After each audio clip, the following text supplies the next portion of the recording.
Hello, जय हिंद, नमस्कार साथियों। वेलकम है आप सभी का आपके अपने यूट्यूब चैनल लक्ष्य एजुकेशन पोर्टल में। तो साथियों, जैसा कि आप सभी को पता है कि हमने एनसीईआरटी पॉलिटिकल साइंस की जो एमसीक्यू प्रैक्टिस सीरीज है वो स्टार्ट कर रखी है। तो मेरे साथियों, आज हमारी सीरीज है वो 13वीं होने वाली है और दूसरी बुक यानी कि स्वतंत्र भारत में राजनीति बुक का छठा अध्याय है लोकतांत्रिक व्यवस्था का संकट। क्या होने वाला है? लोकतांत्रिक व्यवस्था का संकट। और इस चैप्टर के लगभग मैं आपको 35 एमसीक्यूज क्वेश्चन करवाने वाला हूँ, जो कि आने वाली बोर्ड परीक्षा के लिहाज से वेरी वेरी इंपॉर्टेंट होने वाले हैं। और हाँ दोस्तों, ये क्वेश्चन है वो आपको MCQs, filling the balance, one liner MCQs इत्यादि में भी देखने को मिल सकते हैं।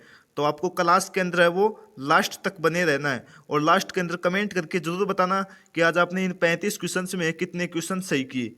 अपना स्कोर है वो जरूर कमेंट करना है। तो चलिए शुरू करते हैं बिना टाइम वेस्ट करते हुए आप सभी का। तो देखिए, पहला क्वेश्चन है वो क्या कहता है, गुजरात में छात्रों ने कब आंदोलन किया? तो जनवरी 1974 और मार्च 1974, जून 1975, इनमें से कोई नहीं। तो बिल्कुल आप सभी को पता है कि गुजरात के अंदर तो ये हुआ था सर्दियों के टाइम के अंदर। तो ये हुआ था जनवरी 1974 के अंदर। ऑप्शन नंबर ए बताने वालों का बिल्कुल राइट जवाब है। और थोड़ी थोड़ी गर्मी पड़ने लगी थी ना, तो उस समय के अंदर आपको पता है कि बिहार के अंदर किया गया था। बिहार 1974 के अंदर भी एक छात्रों ने आंदोलन किया था और वो क्या था मार्च 1974 के अंदर। और सर्दियों में किया था वो क्या था गुजरात के अंदर। ऐसे आपको याद कर लेना है। चलिए आगे बढ़ते हैं। नेक्स्ट क्वेश्चन देखिए, ये देखो क्या कहता है कि देशव्यापी छात्र आंदोलन का नेतृत्व किसने किया? तो महात्मा गांधी, राजनारायण, इंदिरा गांधी, जयप्रकाश नारायण। बताओ क्या हो जाएगा दूसरे का राइट आंसर? तो बिल्कुल ऑप्शन नंबर डी बताने वालों का बिल्कुल राइट जवाब है, यानी कि जयप्रकाश नारायण हो जाएगा। नेक्स्ट क्वेश्चन देखिए, तीसरा क्वेश्चन है वो क्या कहता है, संपूर्ण क्रांति का नारा किसने दिया? मोस्ट इंपोर्टेंट क्वेश्चन साथियों। तो इंदिरा गांधी, मोरारजी देसाई, जयप्रकाश नारायण, राजनारायण। बताओ किसने दिया था संपूर्ण क्रांति का नारा? तो बिल्कुल ऑप्शन नंबर सी बताने वालों का बिल्कुल राइट जवाब है, यानी कि जयप्रकाश नारायण हो जाएगा। चलिए आगे बढ़ते हैं। ये क्वेश्चन देखिए, ये क्वेश्चन है रेलवे कर्मचारियों की राष्ट्रव्यापी हड़ताल 1974 में होती है ना? और इसका नेतृत्व है वो किसने किया? तो Rajiv Gandhi, Indira Gandhi, VP Singh, George Fernandes. Most important question साथियों, ये आपको मैं बता दूं 2024 के अंदर भी देखने को मिला है बोर्ड परीक्षा के अंदर। तो ये है मेरे साथियों जॉर्ज फर्नांडिस हो जाएगा। ऑप्शन नंबर डी बिल्कुल राइट जवाब है। चलिए आगे बढ़ते हैं नेक्स्ट क्वेश्चन की तरफ। पांचवा क्वेश्चन देखिए क्या कहता है, संविधान में निहित मौलिक अधिकार का रक्षक कौन है? तो राष्ट्रपति, सर्वोच्च न्यायालय, महाधिवक्ता, प्रधानमंत्री। बताओ क्या हो जाएगा मौलिक अधिकार का रक्षक कौन है? तो बिल्कुल पांच का ऑप्शन नंबर बी बताने वालों का बिल्कुल राइट जवाब है, यानी कि क्या हो जाएगा सुप्रीम कोर्ट हो जाएगा, सर्वोच्च न्यायालय। जो कि इसका मुख्यालय है वो कहाँ पर है? तो वो हो जाएगा मेरे साथियों दिल्ली के अंदर, है ना? कहाँ हो जाएगा? दिल्ली के अंदर। आगे बढ़ते हैं। छठा क्वेश्चन देखिए क्या कहता है कि किस अनुच्छेद के तहत संसद संविधान में संशोधन कर सकती है? तो अनुच्छेद 368, अनुच्छेद 386, दोनों, इनमें से कोई नहीं। बताओ क्या हो जाएगा छठे का राइट आंसर? तो बिल्कुल ऑप्शन नंबर ए, यानी कि 368 के तहत कर सकती है। ये देखो आठवां क्वेश्चन और मोस्ट इंपोर्टेंट क्वेश्चन साथियों है, यानी कि 3 वरिष्ठतम न्यायाधीशों को अनदेखा कर किन्हें भारत का मुख्य न्यायाधीश बनाया गया? तो एन ग्रोवर और के एस हेगडे, ए एन रे, फखरुद्दीन अली अहमद। बताओ क्या हो जाएगा? तो बिल्कुल आप सभी को पता है कि आठवें का right answer option number C हो जाएगा, यानी कि ए एन रे को हो जाएगा। चलिए आगे बढ़ते हैं। ये देखिए नौवां क्वेश्चन क्या कहता है कि रायबरेली से इंदिरा गांधी के निर्वाचन को किसने चुनौती दी थी? तो मोरारजी देसाई, जयप्रकाश नारायण, राजनारायण, इनमें से कोई नहीं। बताओ क्या हो जाएगा नौ का राइट आंसर? तो बिल्कुल साथियों ऑप्शन नंबर सी बताने वालों का बिल्कुल राइट जवाब है, यानी कि राजनारायण हो जाएगा।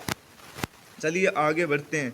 ये क्वेश्चन देखिए, 10वां क्वेश्चन क्या कहता है कि जून 1975 में राष्ट्रव्यापी सत्याग्रह का नेतृत्व किसने किया? तो जयप्रकाश नारायण, जॉर्ज फर्नांडिस, आई के गुलजार और ऑप्शन नंबर डी है इनमें से कोई नहीं। बताओ क्या हो जाएगा 10वें का राइट आंसर। तो बिल्कुल ऑप्शन नंबर ए बताने वालों का बिल्कुल राइट जवाब है, यानी कि जयप्रकाश नारायण हो जाएगा। आगे देखिए 11वां, ये देखो साथियों कि किस अनुच्छेद के तहत देश में राष्ट्रीय आपातकाल लगाया जाता है। तो अनुच्छेद 352, अनुच्छेद 356, अनुच्छेद 360, अनुच्छेद 368। बताओ किस अनुच्छेद के तहत राष्ट्रीय आपातकाल लगाया जाता है। मोस्ट इंपोर्टेंट क्वेश्चन साथियों।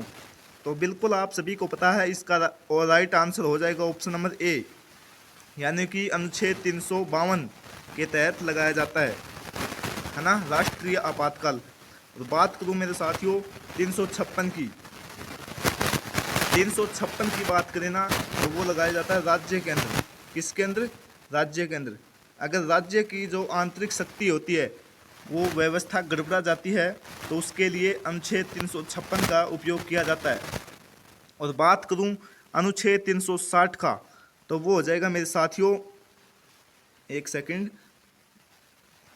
ये हो जाएगा साथियों किसके लिए? ये हो जाएगा वित्तीय के लिए।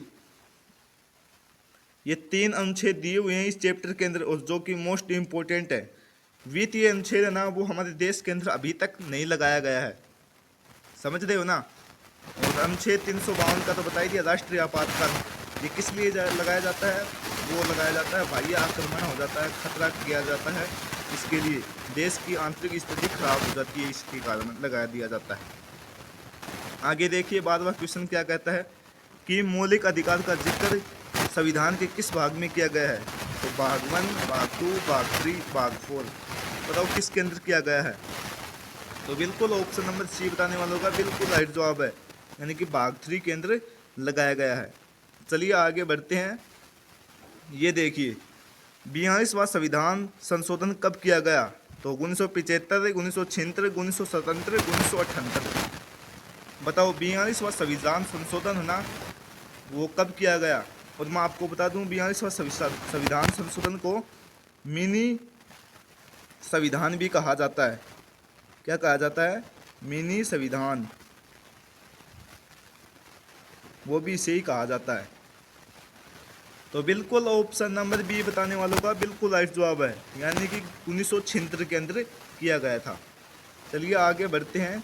ये क्वेश्चन देखिए, तो ये तो देखो अभी अभी आ गया कि किस संविधान को संशोधन को लघु संविधान कहा जाता है। तो वो कहा जाता है ऑप्शन नंबर ए, यानी कि 42वां, है ना। चलिए आगे बढ़ते हैं। ये देखो 15वां क्वेश्चन क्या कहता है कि किस राजनीतिक दल ने आपातकाल का समर्थन किया था। तो भारतीय कम्युनिस्ट पार्टी, मार्क्सवादी कम्युनिस्ट पार्टी, जनता पार्टी, इनमें से सभी। बताओ क्या हो जाएगा 15 का राइट आंसर। तो बिल्कुल ऑप्शन नंबर ए बताने वालों का बिल्कुल राइट जवाब है, यानी कि भारतीय कम्युनिस्ट पार्टी हो जाएगा। आगे देखिए ये क्वेश्चन देखो साथियों क्या कहता है कि, एक सेकंड,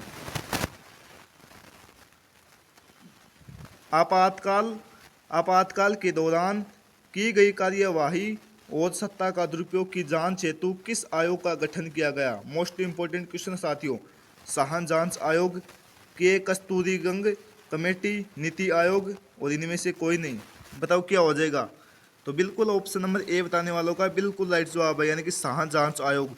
और वो इस यह पैराग्राफ है ना इसको आप अच्छे से तैयार कर लीजिए। ये क्वेश्चन है वो 3 अंक के भी लिए भी मोस्ट इंपोर्टेंट बन सकता है। साहन जांच आयोग क्या है, क्यों बनाया गया था, ऐसे बोर्ड परीक्षा के अंदर पूछा जा सकता है, तो इसको अच्छे से तैयार कर लीजिए।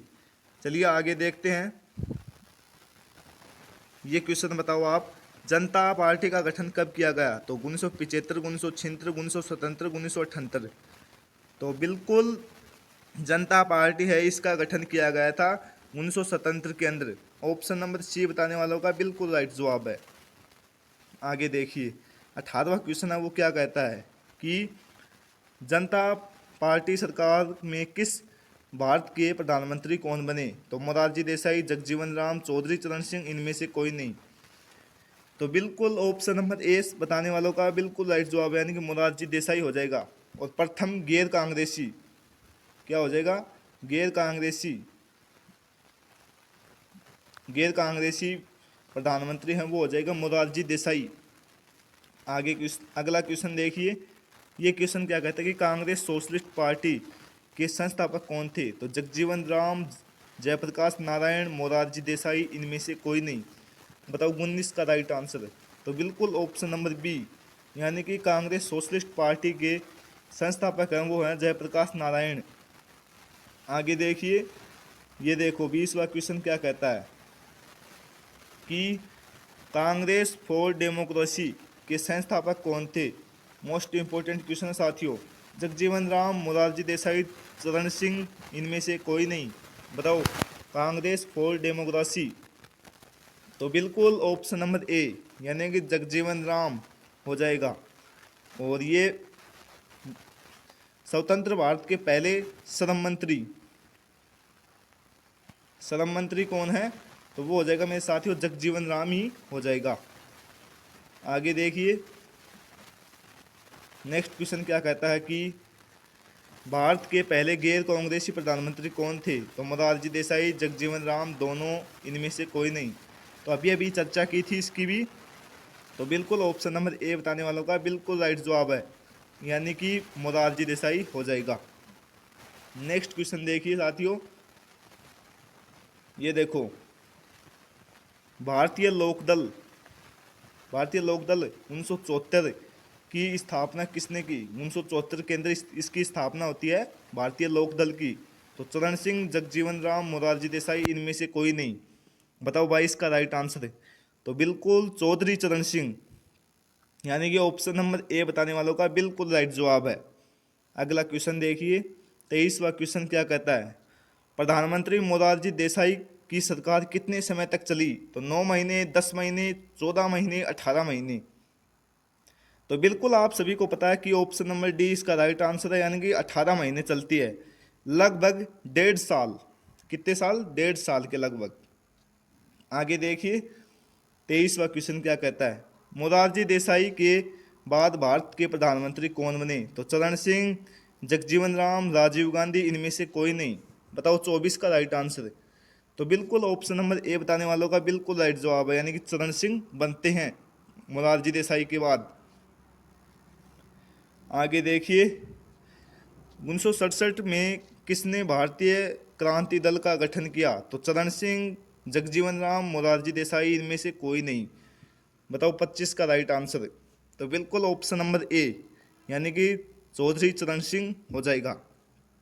नेक्स्ट क्वेश्चन देखिए, 26वां क्वेश्चन क्या कहता है कि इंदिरा गांधी ने भारत में आपातकाल की घोषणा कब की? मोस्ट इंपोर्टेंट क्वेश्चन है साथियों ये भी। जून 1975, जुलाई 1975, मई 1975, फरवरी 1975। बताओ कब की थी? और ये भी आपको याद कर लेना है कि भारत में आपातकाल की घोषणा किसने की? तो वो की थी इंदिरा गांधी ने। और ये आपसे पूछ रहा है कि कब की गई थी? तो बिल्कुल आप सभी को पता है कि जून 1975 के अंदर की गई थी, यानी कि जून 1975। आगे देखिए, 27वां क्वेश्चन देखो क्या कहता है? 1975 में आपातकाल के वक्त भारत के राष्ट्रपति कौन थे? मोस्ट इंपोर्टेंट क्वेश्चन है ये भी। जाकिर हुसैन, वीवी गिरी, फखरुद्दीन अली अहमद, इनमें से कोई नहीं। बताओ क्या हो जाएगा 27 का राइट आंसर? तो बिल्कुल option number B, option number C बताने वालों का बिल्कुल राइट जवाब है, यानी कि Fakhruddin Ali Ahmed. Most important question साथियों, अच्छे से याद कर लीजिए इसको भी। आगे देखिए, ये देखो 28वां क्वेश्चन क्या कहता है कि 20 सूत्री कार्यक्रम किस प्रधानमंत्री से संबंधित है? तो राजीव गांधी, वीपी सिंह, आई.के. गुलजार, इंदिरा गांधी। तो बिल्कुल आप सभी को पता है कि 20 सूत्री कार्यक्रम इंदिरा गांधी जी द्वारा चलाए गए थे।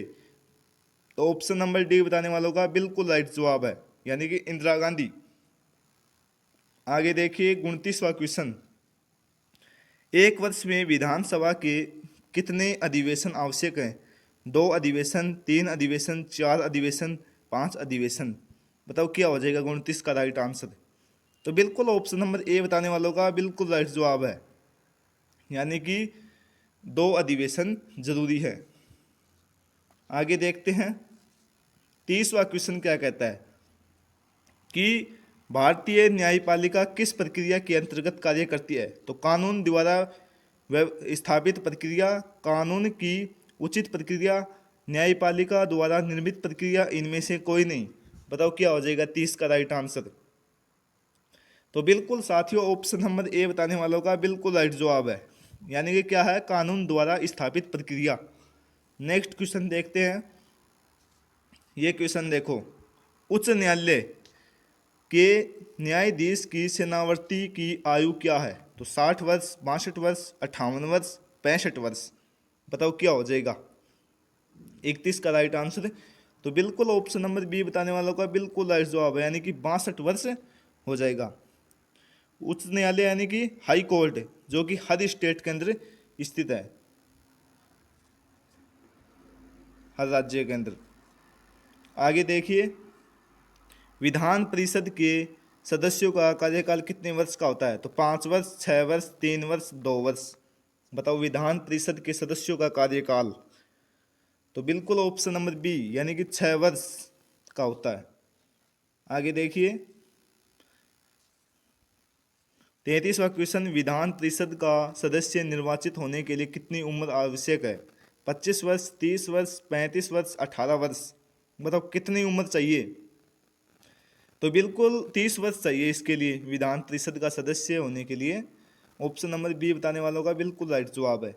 आगे देखिए, ये क्वेश्चन बताओ, भारत में प्रतिबद्ध नौकरशाही के विचार का समर्थन किसने किया? तो जवाहरलाल नेहरू, इंदिरा गांधी, लाल बहादुर शास्त्री, डॉक्टर राजेंद्र प्रसाद। बताओ प्रतिबद्ध नौकरशाही का समर्थन है वो किसने किया? जल्दी जल्दी बताओ। तो बिल्कुल ऑप्शन नंबर बी, यानी कि इंदिरा गांधी ने किया था, है ना। आगे देखते हैं, ये देखो, इंदिरा बुलाओ देश बचाओ किस लोकसभा चुनाव का नारा था? तो 1977, 1980, 1984, 1989। बताओ क्या हो जाएगा? मोस्ट इंपॉर्टेंट क्वेश्चन साथियों, ये भी बोर्ड परीक्षा के अंदर देखने को मिल सकता है। तो बिल्कुल ऑप्शन नंबर बी, यानी कि 1980 के चुनाव के अंदर बोला गया था ये नारा। आगे देखिए, 36वां क्वेश्चन, बंदी प्रत्यक्षीकरण का जिक्र संविधान के किस अनुच्छेद में किया गया है? ये भी मोस्ट इंपोर्टेंट क्वेश्चन बन सकता है परीक्षा की दृष्टि से। तो अनुच्छेद 32, अनुच्छेद 33, अनुच्छेद 35, अनुच्छेद 23। बताओ क्या हो जाएगा इसका राइट आंसर? तो बिल्कुल ऑप्शन नंबर ए, यानी कि अनुच्छेद 32 हो जाएगा। बंदी प्रत्यक्षीकरण का जिक्र किया गया है इसके अंदर, है ना। ये भी आपको अच्छे से याद कर लीजिए। ये देखो, अंतिम क्वेश्चन है भाई इस क्लास का। तो 1977 के चुनाव में विपक्षी दलों का नारा क्या था? तो इंदिरा हटाओ, देश बचाओ, लोकतंत्र बचाओ, इनमें से सभी। बताओ क्या हो जाएगा 37 का राइट आंसर? तो ये साथियों आपको क्या करना है, इसको जवाब वो आपको कमेंट सेक्शन के अंदर देना है।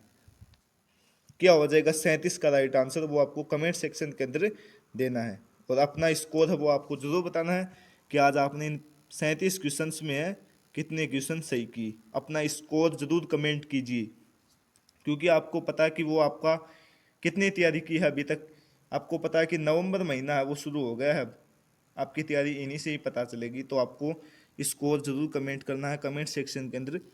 आगे देखते हैं, ये देखिए साथियों क्या कहता है कि ज्वाइन नाउ, यानी कि आप इन सभी को ज्वाइन करना है।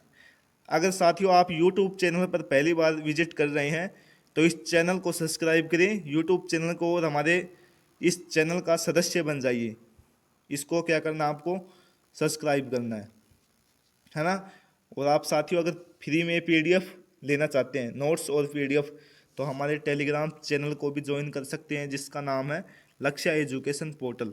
इसका मैं आपको लिंक डिस्क्रिप्शन और कमेंट सेक्शन के अंदर भी प्रोवाइड करवा दूंगा। आप इसे जाकर ज्वाइन कर सकते हैं, जिसके अंदर फ्री में PDF और नोट्स भेजे जाते हैं।